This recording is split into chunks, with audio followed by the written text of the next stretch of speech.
ladies and gentlemen, so today we're actually going to go back and do a little bit of review from probably 3rd, 4th, 5th grade, and even last year, where we're going to be turning some fractions into decimals, but we're going to be using long division. So yes, we do need to show the work for this. So when I have a fraction 54 over 20, it really means 54 divided by 20. All right, so I'm going to put my decimal point in right away.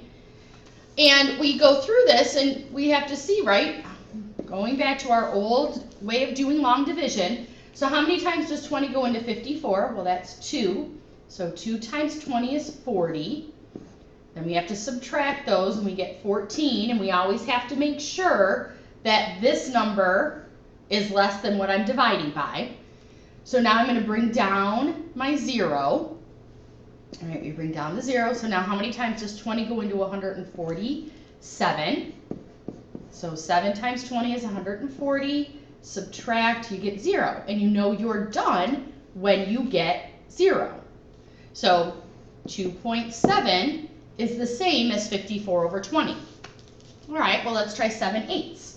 So that means 7 divided by 8. I have to put my decimal. So 8 doesn't go into 7, so there's your 0.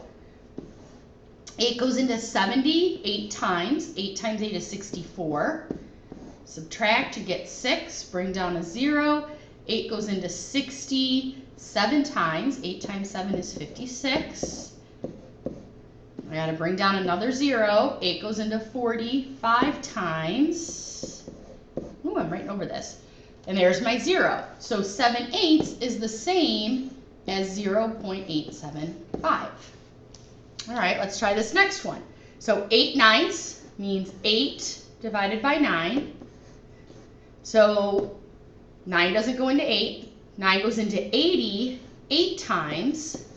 8 times 9 is 72. Subtract, you get 8. Bring down another 0. 9 goes into 80 8 times. 8 times 9 is 72.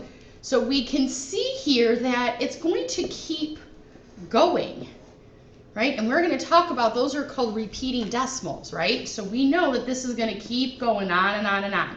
So 8/9 is the same as 0.8 repeating. Okay, 22/7. So 22 divided by 7. Hopefully that looks familiar to you from our work with circles. So 7 goes into 22 3 times. 21, subtract, bring down the 1.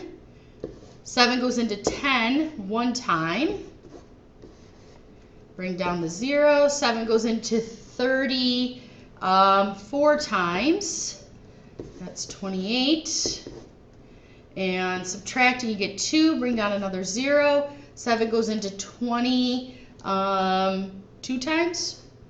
2 times 7 is 14. Subtract, you get 6. I'd have to bring down another 0. And this one, it doesn't look like it's going to start repeating. So from these examples, we have 2 different types of fractions, or decimals, sorry. We have finite decimals and we have infinite decimals. Finite decimals are decimals that end.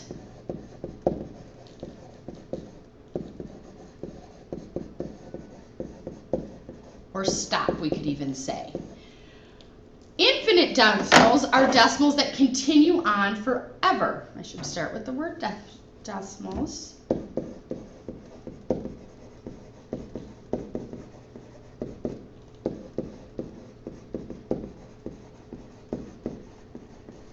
And eventually we're going to talk about that the infinite decimals can actually be broken down into 2 categories, but we're going to get there. So my examples from up top is we have 2.7 is a finite decimal. It stopped. Number 2, we had 0.875. That also stopped. Oh, I wrote them in the wrong color. Sorry. Let me change that. 2.7, 0.875. For our infinite decimals, we had 0.888, and it was repeating. So I'm going to use our repeating line, even though you can't see it because its words are there. And then we had 3.142, and that was going to keep going as well. All right, so tell if a decimal equivalent of a fraction, right, equivalent means equal, is going to be finite or infinite without doing the division? All right, well, yes, if the denominator has prime factors of 2 or 5. If it has prime factors of 2 or 5, it is going to be, excuse me, finite. If it doesn't, then it's going to be infinite. So when I take a look at this, if I take 125, and I'm going to break it down into its prime factors. Well, used to do these factor trees back in 6th grade. So 125 can be broken down into 25 and 5. 25 can be broken down into 5 and 5. So this has only 5 as its prime factors. If I take 8, so that means this is going to be finite. Sorry. If I take 8 and break it down, 8 can be broken down into 4 and 2, which can be broken down into 2 and 2. So those are all 2s. That's going to be finite. 4 15ths, well, now I'm going to take 15, I break that down into 5 and 3. And yes, it has a 5, but it also has a 3, which means this is going to be infinite because it is not just 2s or 5s. All right, so now we're going to talk about, we can take these and we have bigger definitions. We have rational and we have irrational. Rational numbers is any number that can be written as a fraction.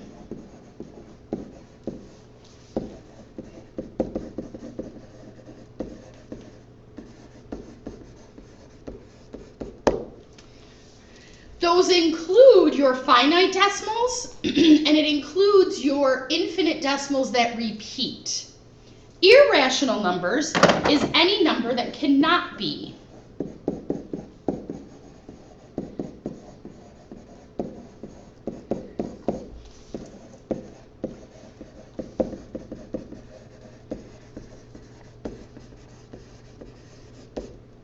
Written as a fraction. These are going to include things like your square roots, right? When we talked about square roots and it wasn't a perfect square, your radical 2, square root of 2, that is going to be an irrational number. I can't write that as a fraction. All right, another example is going to be pi. We know pi is an irrational number. It goes on and on and on and on forever. All right, let's see what we got over here. Oh, independent practice already. Look at that. Okay, so that's what we got for today, and we're going to be spending a lot of time on these definitions and taking a look at rational and irrational numbers. Any questions? You need to bring them to class. Have a good night, guys.